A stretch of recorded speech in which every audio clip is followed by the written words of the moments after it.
अभिषेक मिश्रा और आज के इस वीडियो में हम लोग 12वीं कक्षा के प्रश्नावली 3.2 के बेसिक्स और एग्जाम्पल्स को देखने वाले हैं। हमारा पहला टॉपिक है अवयवों पर संक्रियाएं। अवयवों पर कौन कौन सी संक्रियाएं हो सकती हैं। एक तो हम जोड़ सकते हैं उनको, और दूसरा उनको घटा सकते हैं, गुणा कर सकते हैं, भाग भी दे सकते हैं। वो सब बातें हम बाद में पढ़ेंगे। अभी हम सिर्फ इस वीडियो में जोड़ और घटाओं के बारे में पढ़ने वाले हैं। तो मैं एक एग्जाम्पल लेके आपको समझाता हूँ कि अवयवों को जोड़ते कैसे हैं। जैसे एक अवयव मैं लेता हूँ मैट्रिक्स 3, 4, 2 और 5, और दूसरा लेता हूँ 6, 2, 3 और 4। आपको ध्यान ये देना होगा कि कोई भी मैट्रिक्स हम तभी जोड़ या घटा पाएंगे जब उनकी कोटि समान हो। जैसे ये 2 गुना 2 है, मतलब 2 रो और 2 कॉलम्स हैं इसमें। उसी प्रकार इसमें भी 2 रो और 2 कॉलम्स हैं, तो ये भी 2 गुना 2 कोटि का है और ये भी 2 गुना 2 कोटि का है। तभी हम इसको जोड़ या घटा पाएंगे। तो अगर इन दोनों को हम जोड़ने की बात करें तो ये बड़ा आसान होता है। इसका A11 मतलब पहले रो और पहले कॉलम का जो एलिमेंट है, इसके पहले रो और पहले कॉलम के एलिमेंट से इसको जोड़ते हैं। जैसे 3 और 6 ये 9 होगा।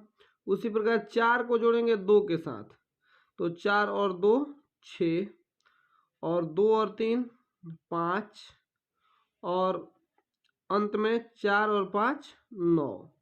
तो ये हो गया हमारा। अगर मान लो ये A था और ये B था, तो ये A प्लस B हो गया। अब सर A माइनस B, इन दोनों को घटा के बताइए।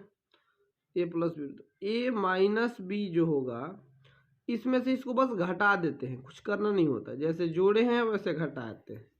तो 3 में से 6 जाएगा तो -3, 4 से 2 गया तो 2, 2 से 3 -1, और 5 से 4 गया तो 1। ये हमने आपको जोड़ना और घटाना सिखा दिया। अब इसके कुछ नियम होते हैं, जैसे योग के गुणधर्म। सबसे पहला नियम है क्रम विनिमयता। क्रम विनिमयता क्या कहलाता है कि अगर A में B जोड़िए और B में A जोड़िए तो दोनों बराबर रहना चाहिए। मतलब A प्लस B बराबर हो B प्लस A के। तो इसमें काम करता है ये नियम। योग के लिए ये काम करता है, लेकिन अंतर के लिए ये काम नहीं करता, क्योंकि आप A माइनस B कीजिए और B माइनस A कीजिए, अलग अलग आएगा, सेम नहीं आएगा। चिन्ह का अंतर होगा, जो माइनस में वो प्लस में होगा, जो प्लस में वो माइनस में होगा, तो वो कभी बराबर नहीं हो सकता। तो क्रम विनिमय नियम योग के लिए काम करता है, लेकिन अंतर के लिए नहीं करता। मतलब A प्लस B बराबर B प्लस A होता है, लेकिन A minus B not equals to B minus A होता है। समझ गए? आप इसी एग्जाम्पल पे करके देख लीजिएगा। और ये छोटी बात है, हर बार सीखते हैं हम लोग। साहचर्यता का नियम क्या कहता है? अगर A plus B plus C, पहले B प्लस C को जोड़ लो और तब A को जोड़ो, या A प्लस B को जोड़ के और तब C को जोड़ो, ये दोनों बराबर ही होंगे। तो ये साहचर्य भी होता है, लेकिन अंतर के लिए ये साहचर्यता का नियम काम नहीं करता है। तीसरा नियम है तत्समक का अस्तित्व। तत्समक का अस्तित्व क्या होता है कि एक ऐसा अवयव जिसको जोड़ने पर इस पे कोई फर्क ना पड़े। मतलब A प्लस अगर आप 0 जोड़ दीजिए तो कोई फर्क पड़ता है? नहीं। शून्य अवयव जोड़ दीजिए किसी अवयव में, तो शून्य अवयव क्या होता है आप जानते हैं ना, जिसका हर एक एलिमेंट शून्य हो। तो अगर इसमें जोड़िए ना, 3 और 0 3 ही होगा, 4 में शून्य जोड़ेंगे 4 ही होगा। उसी तरह 2 और 5 में भी शून्य जोड़ेंगे 2 और 5 ही होगा। कोई फर्क नहीं पड़ा। A प्लस 0 बराबर A बराबर 0 प्लस A, ये होता है। तो ये तत्समक भी होता है, इसका शून्य अवयव। योग के प्रतिलोम का अस्तित्व। योग का प्रतिलोम क्या होता है? मतलब वह अवयव ज्ञात करना जिसमें इस अवयव को जोड़ने के बाद आंसर 0 आ जाए। तो मान लो यह 3, 4, 2 और 5 था, तो इसका प्रतिलोम ज्ञात करना हो हमें, तो हम क्या कर देंगे?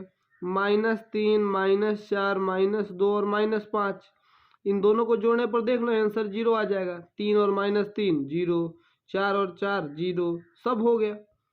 तो अगर इसका प्रतिलोम निकालने को कहेगा तो इसके सबका चिन्ह बस बदल देना होगा, और यही ऋण आव्यूह कहलाता है। आव्यूहों का ऋण आव्यूह एक टॉपिक था ऊपर, उसको मैंने छोड़ दिया क्योंकि वही मुझे बताना था कि अगर मान लो कोई आव्यूह ए बराबर दिया है कि 2 3 3 5 और कहे कि हमें -a ज्ञात करना है, तो माइनस से सबका चिन्ह बदल दीजिए, -2 -3 -3 और -5, ये हो गया ऋण आव्यूह।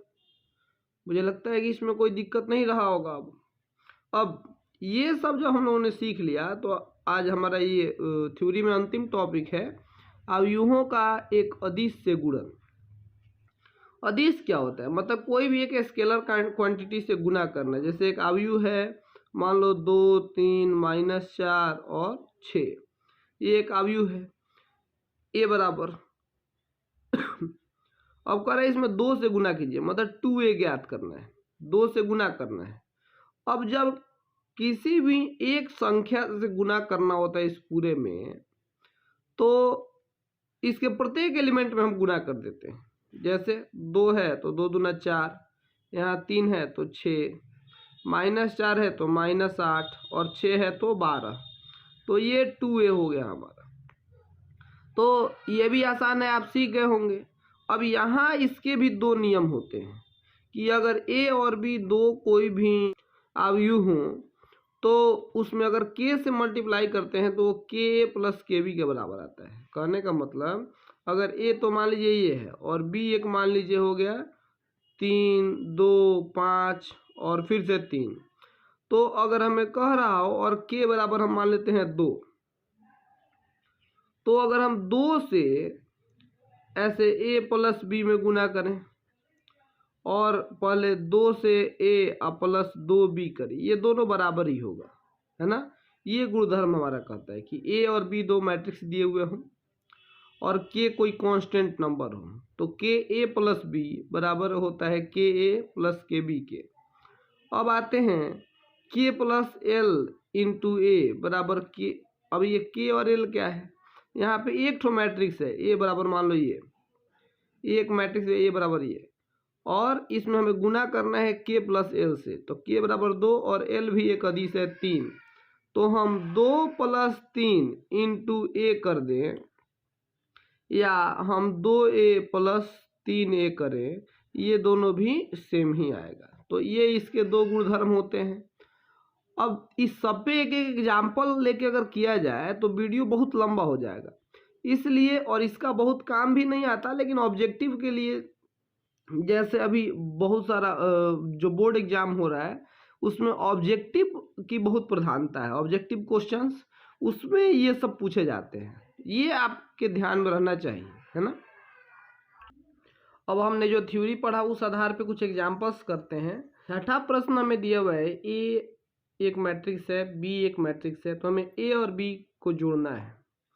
मैंने आपको बताया था कि जोड़ने के लिए कोटि समान होनी चाहिए, तो पहले देख लेते हैं कोटि समान है कि नहीं। इसमें 2 रो हैं और 3 कॉलम्स हैं, यहाँ भी वैसे है, मतलब 2 × 3 कोटि इसका भी है और 2 × 3 कोटि इसका भी है, मतलब हम लोग इसको जोड़ सकते हैं।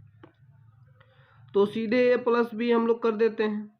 ये √3 है और 2 है, तो आप जानते हैं 2 + √3 हो जाएगा, और 1 है और √5, तो 1 + √5 हो जाएगा। -1 और +1 जुड़ता है तो 0 हो जाता है, और 2 - 2 जुड़ेगा तब ये भी 0 हो जाएगा। 3 में 3 जुड़ेगा तो 6 हो जाएगा, और 0 में 1/2 जुड़ता है तो 0 तो किसी में जुड़े उतना ही रह जाता है। तो ये हमारा a + b ज्ञात हो गया। एक लाइन का सवाल था, इसमें कुछ था नहीं। 7वां एग्जाम्पल, यहाँ a बराबर दिया हुआ है, b बराबर दिया हुआ, करेंगे हमें 2a - b ज्ञात करना है। तो सबसे पहले हम 2a ज्ञात कर लेते हैं। तो 2a क्या हो जाएगा, इसमें 2 से गुना करेंगे, 1 दूना 2, 2 दूना 4, 3 दूना 6, और ये 2 दूना 4, 3 दूना 6, 1 दूना 2, तो ये 2a हो गया। और -b, 2a हमने निकाल दिया और b तो यहाँ दिया हुआ है, तो 2a - b मैं सीधे घटा के लिख दूँ कि एक बार लिख दूँ बीच में, लिख ही देता हूँ। 2 4 6 4 6 2, ये 2a हो गया। और b का मान यहाँ हमें दिया हुआ है 3 -1 3 -1 0 और 2। घटाइए इसमें से, 2 में से 3 जाएगा तो -1, 4 से 4 -1 मतलब ये +1 हो जाएगा तो 5 होगा। 6 - 3 3 होगा। 4 माइनस प्लस हो जाएगा और कितना हो जाएगा 4 1 5। 6 में से 0 जाएगा तो 6 ही होगा और 2 में से 2 जाएगा तो 0 हो जाएगा। ये हमारा आंसर हो गया। तो 7वां उदाहरण भी कंप्लीट हो गया। 8 नंबर एग्जाम्पल देखते हैं। कह रहा है अगर a बराबर इतना है, b बराबर इतना है तथा 2a + 3x = 5 भी दिया हो तो x ज्ञात करें। तो सबसे पहले हमको इसको सॉल्व करना होगा। x a का मान दिया हुआ है, हमें b का मान दिया हुआ है, लेकिन x तो कहीं है ही नहीं। तो x हम निकालें तो निकालें कैसे? जो इक्वेशन यह दिया हुआ है पहले उसको हम लोग सॉल्व करेंगे। इक्वेशन दिया है हमें, दिया है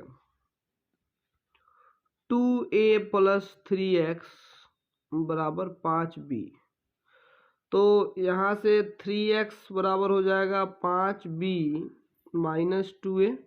देखो ये प्लस का 2a उधर जाएगा तो -2a हो जाएगा। और x, ये बड़ा x है, गलती से मैं छोटा लिख दे रहा हूँ। x बराबर, अब ये तो बटे में 3 आ गया ना सबके, तो 1/3 और ये 5b - 2a हो गया। ठीक, अब हमें a और b दिया हुआ है। अब हम 5b निकालेंगे, 2a निकालेंगे और 5b में से 2a घटाएंगे और उसमें जितना आएगा 1/3 से गुना कर देंगे, हो जाएगा x का मान। थोड़ा सा लंबा कैलकुलेशन है लेकिन सवाल तो आसानी है। तो सबसे पहले हम 5b निकाल लेते हैं। हमें b मालूम है लेकिन 5b तो नहीं मालूम ना, तो 5 से गुना कर लेंगे। 5b बराबर क्या होगा, तो यहाँ 2 है तो 10 और -2 का -10, 20 10 और 5 × 5 = 25 तो -25 और 5 × 5, ये 5 भी निकल गया। अब हम 2a निकालते हैं। 2a निकालते हैं। 2a बराबर क्या होगा, a में 2 से गुना कीजिए, 8 दूना 16, 0 दूना 0, 4 दूना 8, 2 दूना -4 और ये 3 दूना 6, 6 दूना 12। ठीक, ये निकल गया। अब 5b - 2a निकालिए। तो इसमें से इसको घटा देना होगा। 10 में से 16 जाएगा, जाता है क्या, -6 हो जाएगा। -10 -0 -10, 20 से 8 जाएगा तो 12, 10 से -4 तो माइनस प्लस हो जाएगा, 14 हो जाएगा। और -25 और -6 -31 हो जाएगा। और 5 -12 -7 हो जाएगा। ये तो हमारा हो गया। अब हमें x का मान निकालना है। तो x तो हमारा इतना है, तो 5a - 2 भी हमने निकाल दिया। अब इसमें 1/3 से गुना कर देंगे तब x का मान निकल जाएगा। मैं सीधे x का मान निकाल देता हूँ। मैंने आपको कहा था कि मैं यहाँ आपको सॉल्व करने का तरीका बताता हूँ, स्टेप आप पूरा कर लीजिएगा, भाषा जो जो लिखना हो वो लिख लीजिएगा। मैं सिर्फ आंसर लाता हूँ, आपको बताता हूँ कि सॉल्व कैसे करना है। तो चलो 1/3 से 6 में गुना करेंगे तो -2 हो जाएगा। ये -10/3 हो जाएगा। 12 में 3 से भाग देंगे तो 4 हो जाएगा। 14 में 3 से भाग देंगे तो 14/3 हो जाएगा। 31 में 3 से भाग देंगे तो -31/3 हो जाएगा। और 7 में तो -7/3 हो जाएगा। ये हमारा हो गया। अगर मान लो कि बुक के आंसर से हमारा आंसर मैच ना करे तो ये हो सकता है कि वीडियो बनाते समय बहुत जगह ध्यान रहता है, जैसे कि कहीं से वीडियो कुछ कट ना रहा हो या फिर साउंड ऑन पे, तो जल्दी जल्दी बनाना भी होता है कि टाइम बच जाए, तो कहीं कुछ कैलकुलेशन मिस्टेक हो जाता है। जैसे पिछला वीडियो हम लोग रिकॉर्ड करे तो उसमें एक सवाल गलत हो गया था। तो आपको प्रोसेस देखना है, प्रोसेस बस यही होगा। अगर थोड़ा बहुत कहीं कुछ मिस्टेक हो जाए तो उसको मेंशन नहीं करना है। 9 नंबर क्वेश्चन, x और y ज्ञात कीजिए अगर एक्स प्लस वाई बराबर इतना दिया हो और एक्स माइनस वाई बराबर ये दिया हो। आपको मालूम हो कि जब 10th क्लास में हमें सवाल मिलता था कि एक्स प्लस वाई बराबर 5 दिया हो और एक्स माइनस वाई बराबर 8 दिया हो तो एक्स और वाई के मान ज्ञात करें। तो हम लोग क्या करते थे, समीकरण इसको इक्वेशन 1 मानते थे, इसको 2 मानते थे, इसको जोड़ देते थे। जोड़ने के बाद वाई से वाई खत्म, 2x बराबर 8 5 13, तो x का मान निकलता था 13/2 और इस x के वैल्यू को हम लोग रख देते थे किसी भी इक्वेशन में और y का मान निकाल लेते थे। ये तो आपको मालूम होगा। तो उसी पैटर्न पे हम लोग इसको बनाने वाले हैं। इसको मान लेते हैं इक्वेशन 1 और इसको इक्वेशन 2, ये दिया हुआ है। उसे समीकरण 1 में समीकरण 2 को जोड़ने पर क्या होगा सर, तो x प्लस वाई बराबर 5209 है और x माइनस वाई बराबर 3601 है।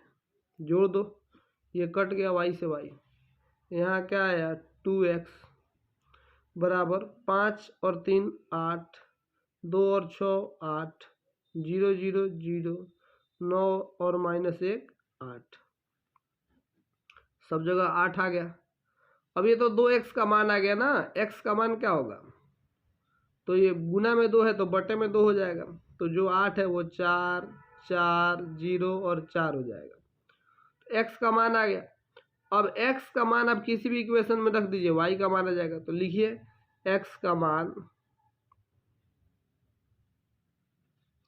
समीकरण 1 में रखने पर, तो x प्लस वाई है तो x जगह पे 4 4 0 4 रख दिए, प्लस वाई बराबर 5 2 0 और 9 है। तो y बराबर क्या हो जाएगा 5 0 2 और 9, और ये प्लस में है तो उधर जाएगा तो माइनस में हो जाएगा 4 4 0 4। ठीक, अब इसमें से घटा दो, तो 5 में से 4 जाएगा तो 1, 2 में से 4 जाएगा -2, 0 में से 0 जाएगा 0 और 9 में से 4 जाएगा तो 5। ये हमारा आंसर हो गया। ठीक है, x और y का मान हमने निकाल दिया। आपको दिख रहा है, एक स्क्रीन पे पूरा दिख रहा होगा संभवतः। अब हम लोग अगले प्रश्न 10वें उदाहरण को चलते हैं। 10वां उदाहरण दिया हुआ है कि x और y के मान ज्ञात करिए, ये छोटा x और छोटा y का, जब ये हमें दिया हुआ है तो इसको सॉल्व करते हैं।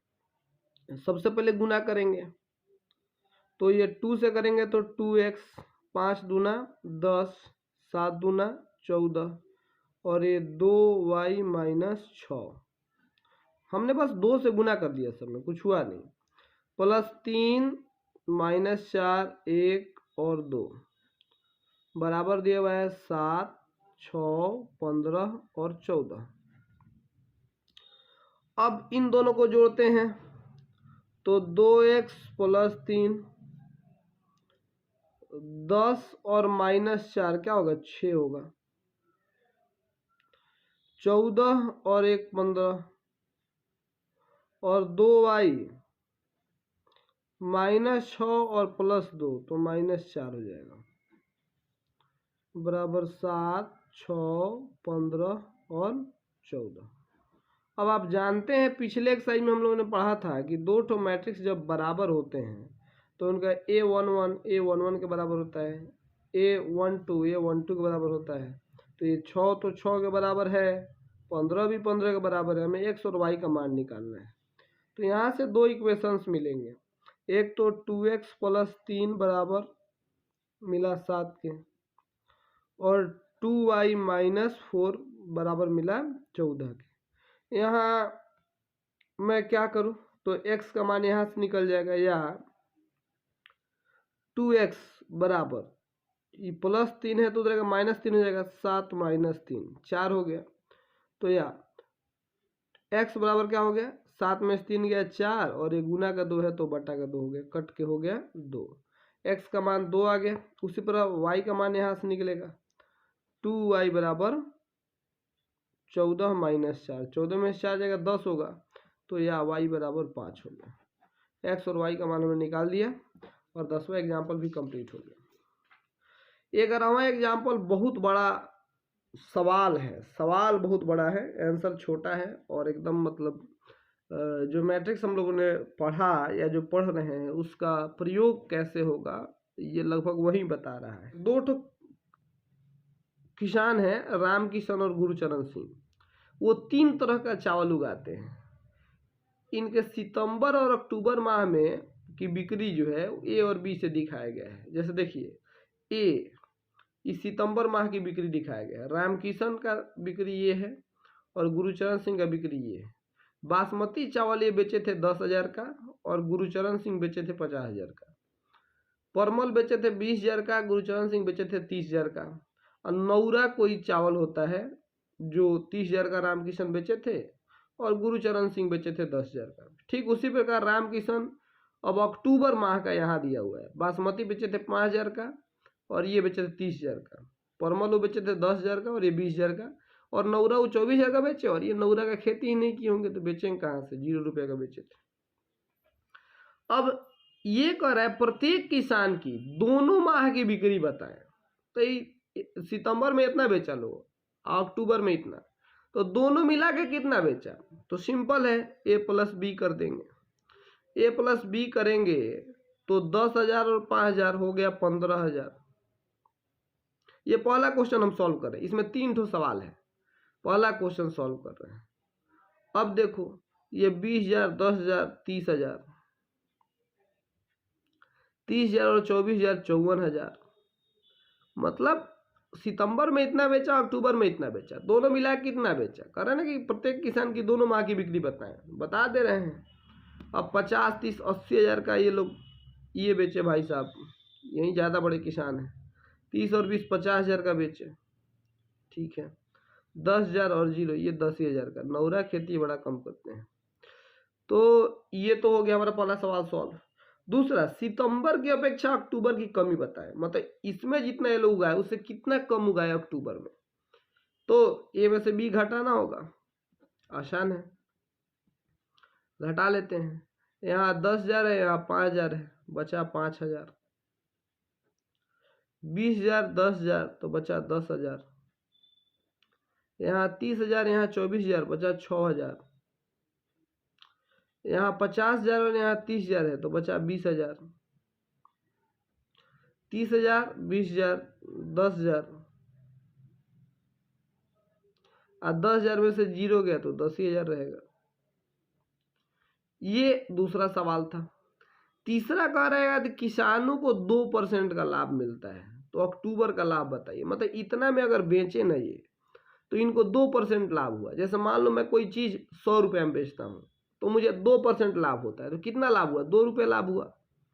उसी तरह ये लोग इतना बेचे तो इनको लाभ कितना हुआ। अगर 2% लाभ लेके लोग बेच रहे हैं तो इनको कितना लाभ हुआ। तो मैंने 100 का 2% निकाला तो 2 आ गया। उसी प्रकार इसका 2% निकालना होगा। तो 2% कैसे निकालते हैं सर, तो लिखिएगा तीसरा सवाल कि मतलब बी, अक्टूबर में बी सारणी ही नबी का है, दिख रहा है आपको, हाँ यहाँ। तो बी का 2%, 2% मतलब बटा में 100 होता है, तो बराबर बी गुना 2/100। तो 2/100 क्या होगा, बी से तो गुना कर देंगे 2/100 में, तो बी गुना 0.02, ठीक है। अब अगला स्टेप क्या है कि आपको बी से गुना कर देना है। बी ये है तो बी कहाँ गया, तो 0.02 से गुना कर दीजिए बी में, तो 5,000, 10,000, 24,000, ये मैं बी को लिख रहा हूँ बस, 30,000, 20,000 और 0, ठीक। अब गुना कैसे करते हैं, आपको गुना करने आता है ना, दशमलव वाला गुना। तो 5,000 में जब 0.02 से करेंगे, करके दिखा दूँ, 5,000 एक ठो करके दिखाता हूँ और आप बाई कर लीजिएगा।